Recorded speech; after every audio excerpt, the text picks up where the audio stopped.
KPK mengusut kasus dugaan korupsi di Kementerian Pertanian. Usai menggeledah rumah dinas dan kantor Menteri Pertanian Syahrul Yassin Limpo, KPK menyebut diduga ada modus memaksa seseorang memberikan sesuatu dengan memanfaatkan kekuasaan.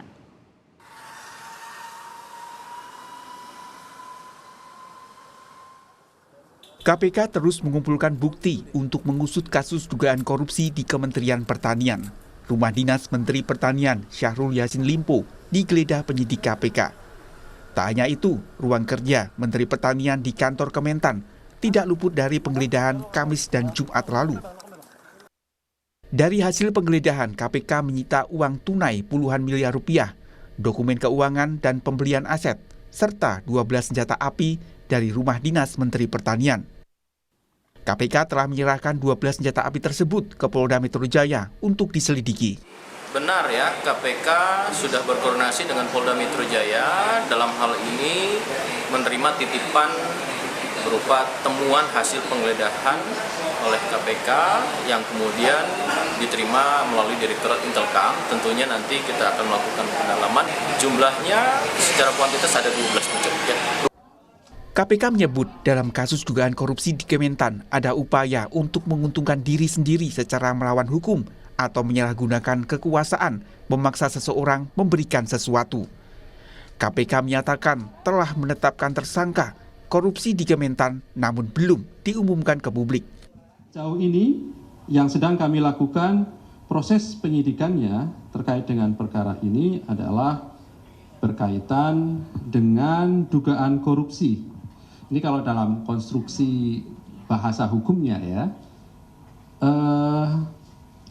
dengan maksud menguntungkan diri sendiri atau orang lain secara melawan hukum, atau dengan menyalahgunakan kekuasaannya, memaksa seseorang memberikan sesuatu, begitu ya. Dalam proses penyidikan itu pasti kemudian ada pihak yang ditetapkan sebagai tersangka, begitu ya. Namun siapa tersangka atau para tersangka yang sudah ditetapkan tersebut pada saatnya nanti pasti kami akan umumkan secara resmi, begitu ya. Mantan penyidik KPK Yudi Purnomo mengatakan modus dalam kasus dugaan korupsi di Kementan adalah pemerasan. Yudi menyebut dari lokasi yang digeledah KPK bisa ditebak siapa yang jadi tersangka. Ini menurut saya adalah pemerasan. Dan ingat, ketika pemerasan yang kena adalah orang yang memeras.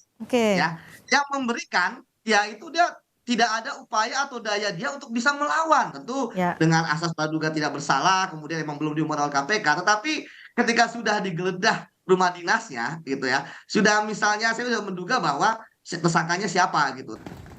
KPK menggeledah rumah dinas dan ruang kerja Menteri Pertanian saat Syahrul Yassin Limpo berdinas di luar negeri. Sebelumnya, Mentan Syahrul Yassin Limpo pernah diperiksa KPK 19 Juni lalu. Tim Liputan, Kompas TV.